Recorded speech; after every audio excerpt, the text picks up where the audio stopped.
Integrate it. Add wings to your career. Welcome back to our channel integrated. पिछले video में हमने देखा उदय सिंह जो है जगमाल को उत्तराधिकारी घोषित कर देता है, जबकि राजपूत जो सरदार होते हैं वो उदय सिंह के निर्णय को परिवर्तन कर देते हैं और इस तरह इसको राजमहल क्रांति भी बोलते हैं कि पूर्व नरेश के निर्णय को परिवर्तन करके वर्तमान के राजा को हटाकर जो मेवाड़ के महाराणा को है जो राजा बनाते हैं, प्रताप को। तो महाराणा प्रताप शासक बनते हैं। महाराणा प्रताप का 2 बार राज तिलक होता है। प्रथम बार कृष्णदास चुंडावत उन्हें गोकुंदा में राज तिलक करते हैं उनका, और दूसरी बार कुंभलगढ़ में राज्याभिषेक महोत्सव होता है और वहां पे उनका राज तिलक किया जाता है। तो इस तरह 1572 से लेकर 1597 ईस्वी तक महाराणा प्रताप मेवाड़ के राजा थे। महाराणा प्रताप जब राजा बनते हैं उस समय उनकी उम्र 32 वर्ष। ये क्यों सुनाए हुए? प्रताप 25 वर्ष तक राज्य करता है, 25 वर्ष तक शासन कार्य करता है, शासन करते हैं। प्रताप है वो 25 वर्ष तक शासन करते हैं। प्रताप चावंड को राजधानी बनाते हैं।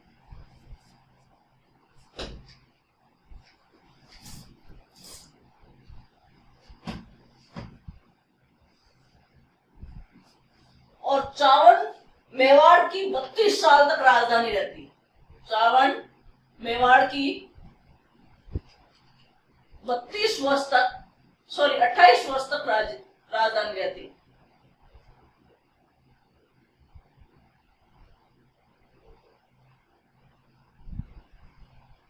ये कुछ सीधी सीधी लाइनों से क्वेश्चन पूछे गए हैं। अधीनस्थ बोर्ड में पूछा गया है कि महाराणा मेवाड़ का महाराणा प्रताप जब शासक बनता है उस समय उसकी उम्र क्या थी? 32 वर्ष। महाराणा प्रताप ने कितने वर्ष तक शासन किया? 25 ईयर। महाराणा प्रताप चावंड को राजधानी बनाता है। चावंड मेवाड़ की कितने वर्ष तक राजधानी रहता है? 28 वर्ष तक। तो ये क्वेश्चन सीधे सीधे आए हुए। अब महाराणा प्रताप अपने राज तिलक के साथ ही मुगलों का विरोध शुरू कर देते हैं, क्योंकि मेवाड़ के महाराणा जब राणा बनते हैं उस समय मेवाड़ की राजनीतिक अस्थिरता का शिकार होता है। चित्तौड़ ऑलरेडी अकबर के अधीन होता है, कुंभलगढ़ में प्रताप रहते हैं। जगमाल है वो नाराज हो जाता है, प्रताप का भाई जगमाल है वो नाराज होकर अकबर के पास चला जाता है।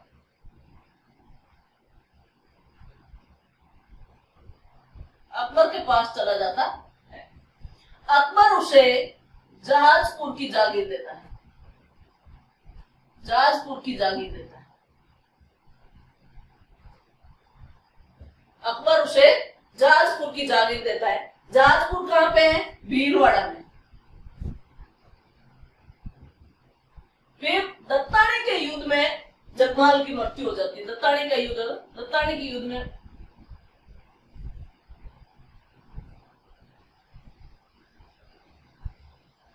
जगमाल की मृत्यु हो जाती है और प्रताप का छोटा भाई शक्ति सिंह वैसे ही पहले ही इनसे नाराज होता है, अकबर के ही पक्ष में रहता है।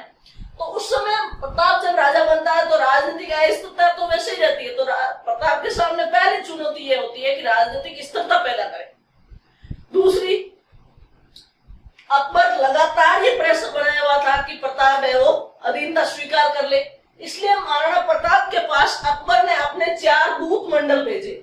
अकबर द्वारा 4 दूत भेजे गए। ये 4 दूत मंडल आते हैं और आकर अकबर मेवाड़ के महाराणा प्रताप को समझाते हैं कि आप अकबर की अधीनता स्वीकार कर लो। अब हमारे पास ये दूत मंडल इंपोर्टेंट इसलिए है कि सीधा सीधा क्वेश्चन आता है कि इन दूत मंडल के क्रम का आता है कि कौन सा पहले आता है और कौन सा बाद में आता है। अपन एक छोटा सा ट्रिक से इसको याद रख लेते हैं। जम्मा भट्टो, इसको ऐसे ध्यान रखोगे। फर्स्ट आता है जलाल खां कोरची।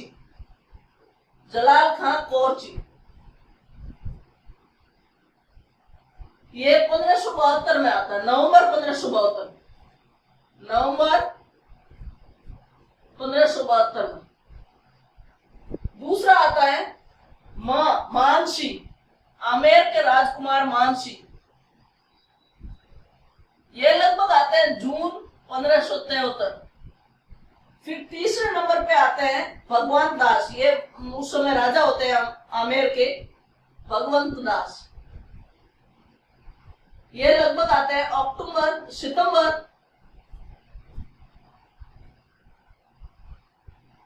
1573। और चौथे नंबर आता है टोडरमल, ये आते हैं दिसंबर 1573। टोडरमल अकबर के नवरत्नों में शामिल होता है। तो टोडरमल राजस्व विभाग का भी इसके प्रमुख होता है। उसके पहले ये गुजरात में होता है और गुजरात से अकबर आक्रमण करता है गुजरात में, तब वो अपने साथ है उनको टोडरमल को लेके जाता है और वहां पे ये राजस्व विभाग के प्रमुख होते हैं और अकबर के 9 रत्नों में से एक है। तो ये चारों दूत आते हैं और दूत आकर प्रताप को समझाते हैं कि प्रताप आप है जो अकबर की अधीनता स्वीकार करें। प्रताप एक स्वाभिमानी शासक होता है, स्वतंत्रता प्रेमी होता है और दूसरा ही नहीं, जनता में भी स्वतंत्रता की भावना जगाने वाला कोई शासक था तो होता महाराणा प्रताप। अब इस समय छोटी सी किंवदंती है कि जब मानसिंह प्रताप को समझाने के लिए आता है तो मानसिंह के सम्मान में पिछोला झील के पास एक भोज का आयोजन करते हैं। उस समय प्रताप स्वयं उस भोज में शामिल नहीं होते हैं और कुंवर अमर सिंह को भेज देते हैं। ये मानसिंह अपने आप का अपमान समझता है और पूछता है कि भाई प्रताप क्यों नहीं आए, तो कहते हैं प्रताप अस्वस्थ है। तब ये कहते हैं कि अब मैं प्रताप को इसका बदला लेने दूं। तब इस वजह से मानसिंह नाराज भी हो जाता है। फिर भी अकबर एक बार कहता है कि 2 बार और प्रयास करता है भगवंत दास को। अकबर ये भी कहता है कि हो सकता है प्रताप महाराणा है और आप एक राजकुमार हो, इसलिए भी आपसे नहीं मिला हुआ, इसलिए फिर राजा भगवंत दास को भेजा, आमेर के राजा को। फिर भी प्रताप नहीं माना। फिर टोडरमल वाकपटुता का एक अनुपम उदाहरण के रूप में देखे कि टोडरमल बहुत चतुर व्यक्ति थे, टोडरमल को भेजा, टोडरमल से भी नहीं माना। अब अकबर के पास और कोई रास्ता नहीं था युद्ध के अलावा। अकबर फिर क्या करते हैं, इस समय फिर मानसिंह और आसफ खान को युद्ध के लिए भेजते हैं। तो फिर अब हमारे पास जो हम राजस्थान का प्रथम प्रसिद्ध युद्ध के बारे में पढ़ेंगे, हल्दी घाटी का युद्ध, और इस युद्ध का पूरा वर्णन करेंगे और कहां से क्वेश्चन बनते हैं, वो सारे क्वेश्चन है वो हम यहाँ से देखेंगे। हल्दी घाटी के युद्ध में, हल्दी घाटी युद्ध से क्वेश्चन भी खूब आते हैं, उनके अतिरिक्त नाम के, कौन से इतिहासकारों ने क्या क्या कहा है, किससे इसकी तुलना की है, ये सारे क्वेश्चन यहाँ से बनते हैं।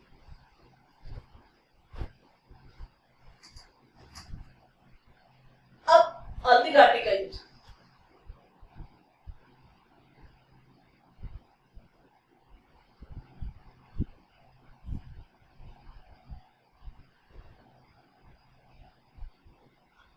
जून 1576 कुछ इतिहासकारों ने हल्दी घाटी के युद्ध को 21 जून 1576 को होना बताया, लेकिन हमारे माध्यमिक शिक्षा बोर्ड, राजस्थान माध्यमिक शिक्षा बोर्ड में इसकी दिनांक 18 जून है।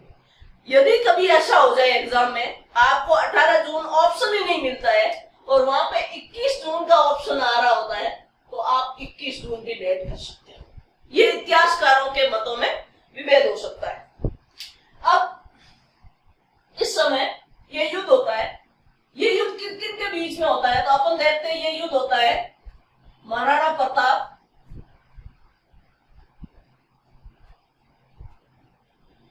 वर्सेस अकबर।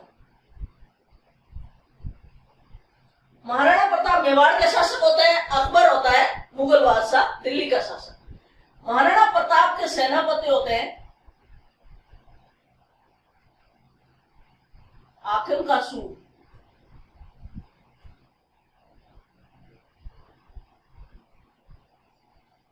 और यहां से सेनापति होते हैं मानसिंह, आसफ खान,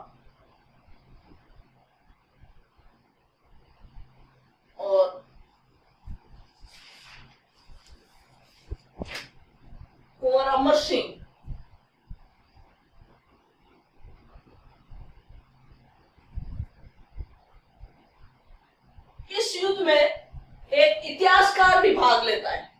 वो इतिहासकार होता है, इस युद्ध में एक इतिहासकार स्वयं भाग लेता है। बदायूं,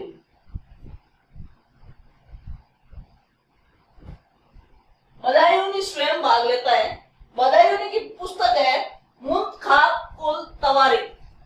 इसकी पुस्तक है मुंतखाब उल तवारीख।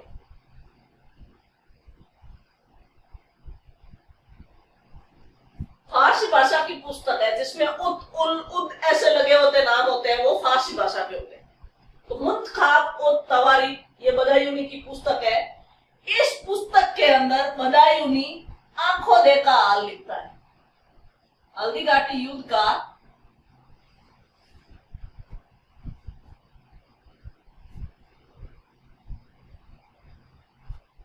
आंखों देखा हाल लिखता है।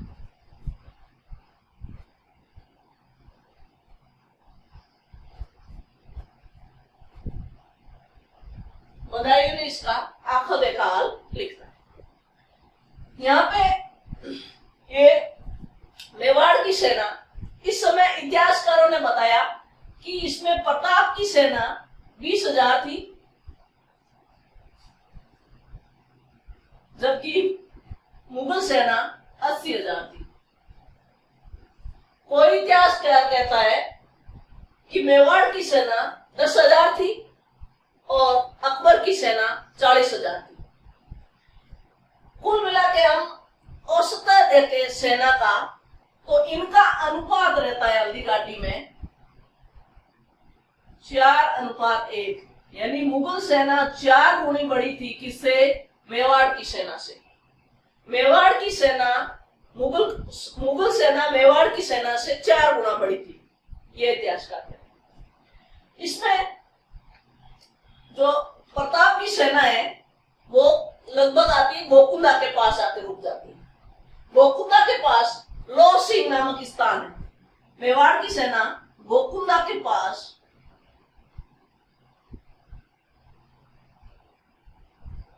लोह सिंह नामक स्थान है।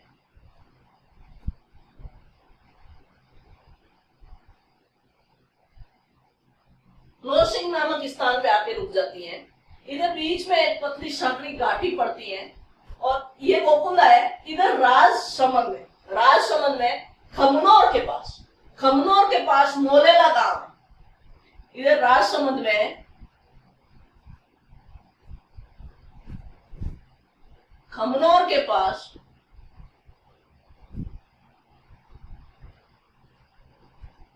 मोलेला गांव में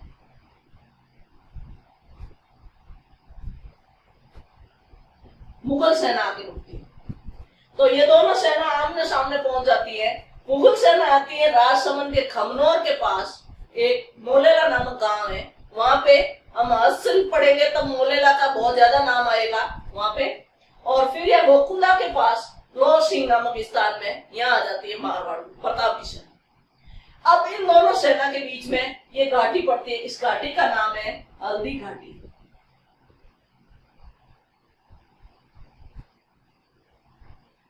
ये गोकुंदा क्या ऊंचाई पे स्थान है और राजसमंद समतल जगह है थोड़ी। खमनौर है तो वहां भी पहाड़ियां ही है, पर है थोड़ी इससे नीचे जगह। तो एक आप ये भी समझ सकते हो कि जहां पे ऊंचाई पे एक सेना है, एक सेना नीचे समतल पे है, तो किस सेना के लिए युद्ध करना आसान हो जाएगा?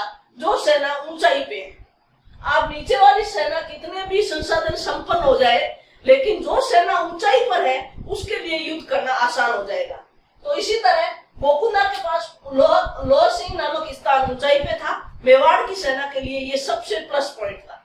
प्लस मेवाड़ की सेना का अनुपात 1 है और यहाँ 4 है। 4 गुना बड़ी सेना से आप लोहा लेने जा रहे हो और आप उसमें पॉजिटिव चीज ये होगी कि आप ऊंचाई पे हो।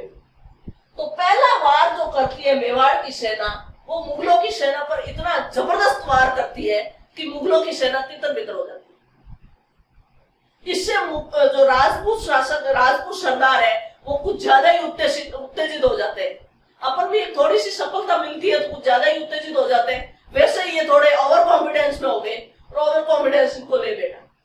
इन्होंने क्या किया? किया, ये जैसे ही मुगल सेना पीछे हटी, ये समतल नीचे नदी के घाटी के पास आ गए, रक्तताल नामक जगह पर, वहां समतल भूमि में आ गए।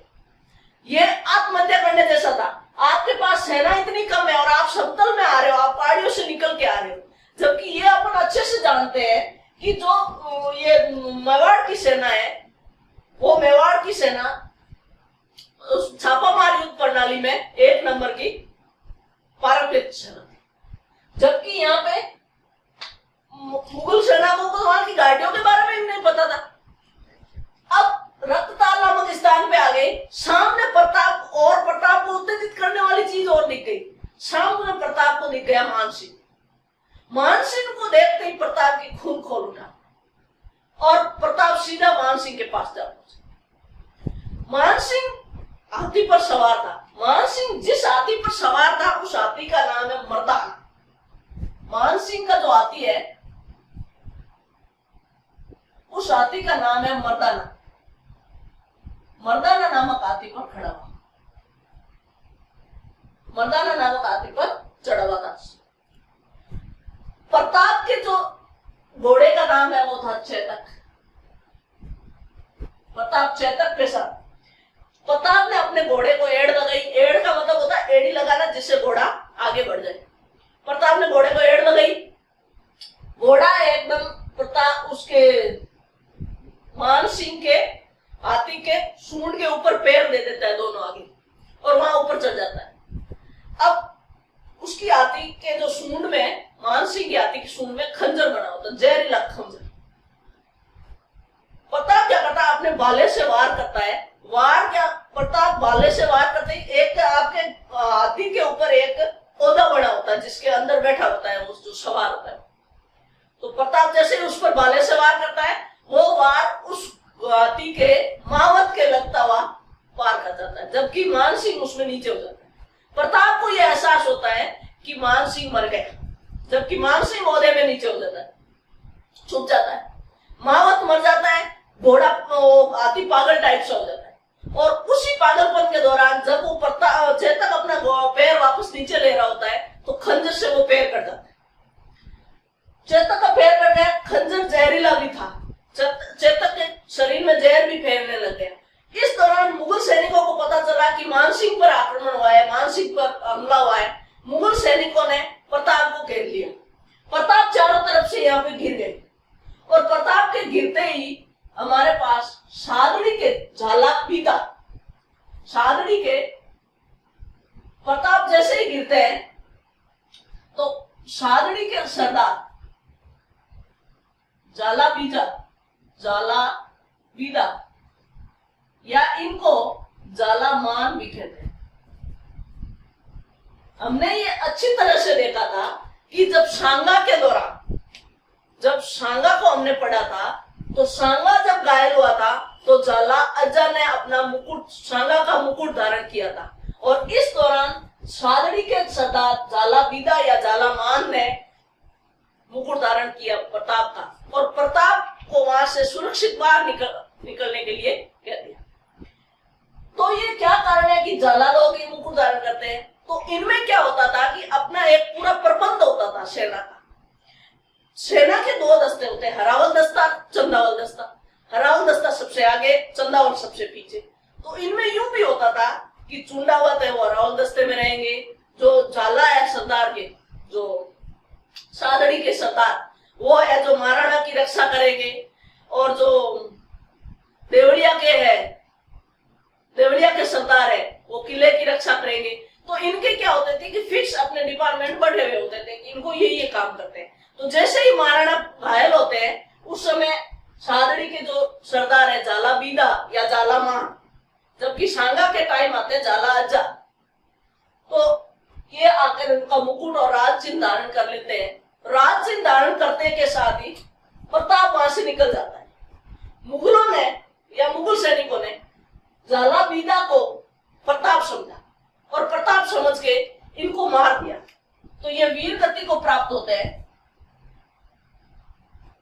और प्रताप यहां से सुरक्षित निकल जाते हैं। प्रताप आगे निकलते हैं तो आगे बलीचा के पास एक बड़ा सा नाला आता है। उस नाले को पार करने के लिए चेतक ने बहुत बड़ी छलांग भी लगाई थी और उस नाले को पार करवाया। नाव पार करके बलीचा के पास प्रताप है, वो चेतक है, वो गिर जाता है। गिरते ही वहां चेतक खत्म हो जाता है, मृत्यु हो जाती है उसकी।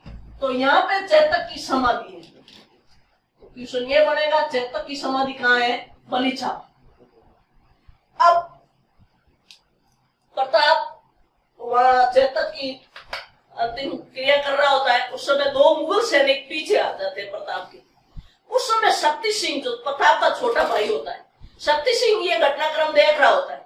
शक्ति सिंह के मन में देश प्रेम और भातृ प्रेम जाग जाता है। उसको कहीं ना कहीं अपनी गलती का एहसास होता है कि मैं अपने देश के साथ गद्दारी कर रहा हूँ और एक मेरा भाई है जो अपने देश की स्वतंत्रता के लिए लड़ रहा है। वो ऐसे करते हुए प्रताप के पीछे आता है, उन 2 मुगल सैनिकों को मार देता है और वहां पे है जो प्रताप से गले मिलके अपना घोड़ा दे देता है। तो उसके बाद शक्ति सिंह इस समय हेल्प करता है, प्रताप यहाँ से बच के निकल जाते हैं। तो इस समय ये अपना इसका युद्ध का पूरा वर्णन है, क्या क्या हुआ था युद्ध में। इस युद्ध का एक महत्वपूर्ण चीज ये भी है कि इसमें एक गज युद्ध होते हैं, यानी हाथियों के बीच भी युद्ध होते हैं। और एक एग्जाम में अपने पटवारी के एग्जाम में सीधा पूछा था, 4 हाथियों के नाम पूछा था। 4 हाथियों के नाम दे रखे थे, मतलब अलग अलग ऑप्शन में, और ये कहा था कि ये क्या है। तो ये मिठाई के नाम है, हाथियों के नाम है, तोपों के नाम है, क्या है। तो इस समय ये उस समय मेवाड़ के जो युद्ध के दौरान, हल्दीघाटी युद्ध के दौरान जिन हाथियों ने भाग लिया था, उन हाथियों के नाम थे। तो हाथियों, दोनों तरफ से हाथियों ने भाग लिया था युद्ध में। प्रताप के हाथी भी थे और उसके मुगल सेना के भी हाथी थे। तो गज युद्ध भी प्रसिद्ध है इस समय। इनको पूरा अच्छे से बताते हैं कि गज युद्ध में क्या होता है। प्रताप की तरफ से जो हाथियों ने भाग लिया था वो थे लूणा, राम प्रसाद, चक्रवाक और खांडेराव। लूणा, राम प्रसाद, चक्रवाक, खांडेराव।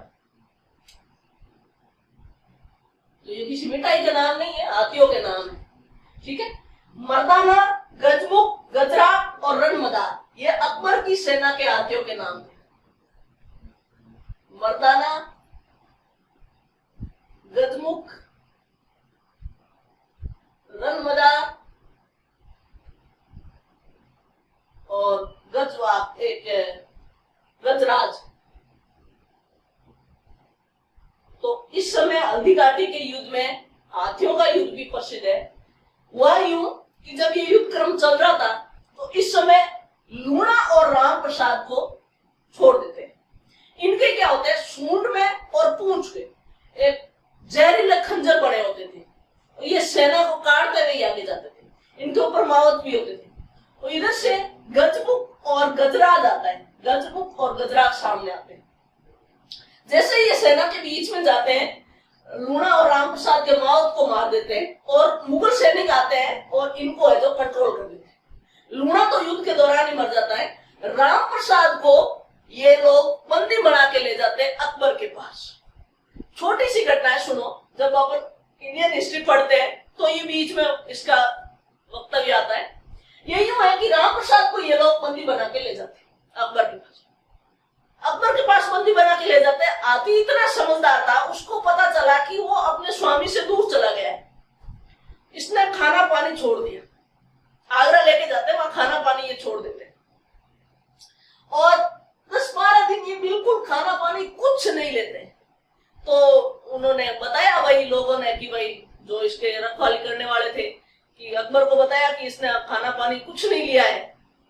तो अकबर कहता है कि ऐसा कैसा आती है, तो जानवर भी स्वामी भक्त होते हैं क्या? क्या होता है? तो ये गया, देखा कि नहीं यार इसको मरना नहीं चाहिए, इसको वापस मेवाड़ पहुंचा दिया। भाई इतना स्वामी भक्त है, जिस राजा के जानवर भी स्वामी भक्त है, वो उसकी स्वतंत्रता कौन कोई छीन सकता है। तो अकबर के मन में भी थोड़ी दयालुता भाव आ जाता है कि इसको मेवाड़ छोड़ो वापस। पर मेवाड़ तब छोड़ के आओगे ना जब ये उठा ही नहीं। तो उस समय किसी ने सलाह दी कि भाई ऐसे करो कि युद्ध वाला माहौल बढ़ाओ। तो युद्ध भेरी रण भेरी बजते हैं, उसमें ये माहौल बढ़ाओ तो इसमें ये उठ सकता है। तो उस समय युद्ध मेरी माहौल बनाई और ये मुगल सैनिक पास में आए ऐसे ही, तब उसको राम प्रसाद को ऐसे लगा कि मेरे ऊपर आक्रमण हो रहा है या मेरी सेना पर आक्रमण हो रहा है, तो ये फटाफट खड़ा हो गया और उसको वापस पहुंचाने की कोशिश ही कर रहे थे। 10-15 दिन तक उसने कुछ नहीं खाया, राम प्रसाद वहीं मर जाता है। और जो हरिण की मजार करके मजार बनी हुई है, वो हिरण की मजार नहीं है, वो हाथी की मजार है। कहते हैं कि वो राम प्रसाद की है। अब सच कितना है ये पता नहीं, बट ये इतिहासकार, कुछ इतिहासकार कहते हैं और कुछ इतिहासकार इसका खंडन करते हैं। तो हिरण की मजार है वो पड़ी हुई है राम प्रसाद की हाथी की। तो ये हाथियों का युद्ध भी प्रसिद्ध होता है। मर्दाना हाथी पे तो मानसिंह का हाथी है ये मर्दाना। तो ये इस तरह। अब अलग अलग इतिहासकारों ने हल्दी घाटी के युद्ध का अलग अलग, अच्छा इसमें एक छोटा सा और आता है बीच में कि क्योंकि बदायूंनिया इस युद्ध में ही शामिल होता है और जब पहला वार होता है तो सबसे पहले भागड़े में बदायूंनी आगे होता है। ठीक है, लिखने वाले सबसे पहले भागते और बकायदा बदायूंनी अपनी ईमानदारी से लिखता भी है कि भाई मैं भी सबसे पहले ही भागा था उस समय जब राजपूतों का पहला युद्ध हुआ, पहला वार हुआ था। लेकिन वापस दोपहर तक रक्त तलाई में जब पूरा समतल भाग में आ गए ये लोग, उस दौरान ये कह रहा, बदायूं कह रहा है कि सूरज अपने फुल ताप पे था और सिर का खून नीचे उतर रहा था और योद्धाओं में अपने पूरा उत्साह था और राजपूत योद्धा ऐसे मिल गए थे, पता ही नहीं चल रहा था कि कौन मेवाड़ का सैनिक है और कौन मुगल का सैनिक है। यानी मानसिंह मुगल की तरफ से था तो मानसिंह के जो सेना थे वो तो राजपूत ही थे। तो उसने आसिफ खान से पूछा कि आसिफ खान मैं किस पर वार करूं, मुझे तो पता ही नहीं चल रहा है कि मेवाड़ का सैनिक कौन है और मुगल सेना की तरफ से लड़ने वाला सैनिक कौन है। तो आसिफ खान ने कहा कि बदायूंनी वार करो, जो भी राजपूत मारा जाएगा इस्लाम को तो फायदा ही होगा, इस्लाम हर हाल में फायदे में रहेगा। तो ये बदायूंनी इस बुक में अपने में ये वक्तव्य भी बीच में लिखता है कि आसिफ खान ने ऐसा कहा था। अब कौन कौन से इतिहासकार ने हल्दी घाटी युद्ध के बारे में क्या क्या कहा है ये अपन देखते हैं। एक बदायूंनी इस युद्ध में शामिल ही था, तो बदायूंनी कहता है कि ये युद्ध है वो गोकुंडा का युद्ध है।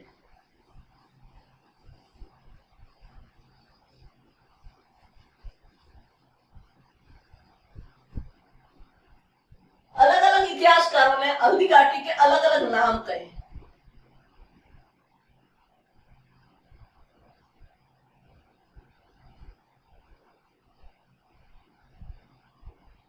पहले ये कहता है खमनौर का युद्ध,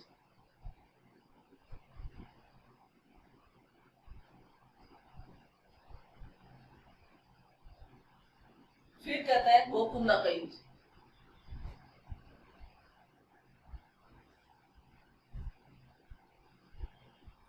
तीसरा ये कहता है मेवाड़ की थर्माकोल,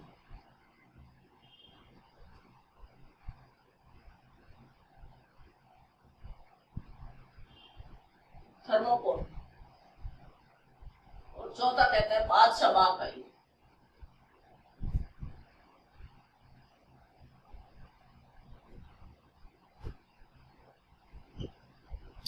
एक इतिहासकार और है अबुल फजल, नागौर के ही रहने वाले हैं अपने अबुल फजल। तो अबुल फजल कहता है, ये अबुल फजल है, अबुल फजल कहता है कि हल्दी घाटी के युद्ध का नाम अबुल फजल अपनी बुक में लिखता है खमनौर का युद्ध। बदायूंनी अपनी बुक में हल्दी घाटी के युद्ध को बोलते हैं गोकुंडा का युद्ध। और मेवाड़ की थर्मोपोल, देखो एक बात ये ऐसे याद रखना, थर्मोपोली इंग्लिश नाम है, तो अपने वाले फारसी हिंदी इतिहासकारों को तो थर्मोपोली के बारे में पता ही नहीं था कि थर्मोपोली है क्या। ऐसा नाम कोई इंग्लिश इतिहासकार ही दे सकता है। ये कर्नल जेम्स टोड कहते हैं, अपने राजस्थान में है कि इंग्लिश इतिहासकार में कर्नल जेम्स टोड। और बादशाह बाग का युद्ध कहते हैं, ये कहते हैं आदर्शी लाल श्रीवास्तव।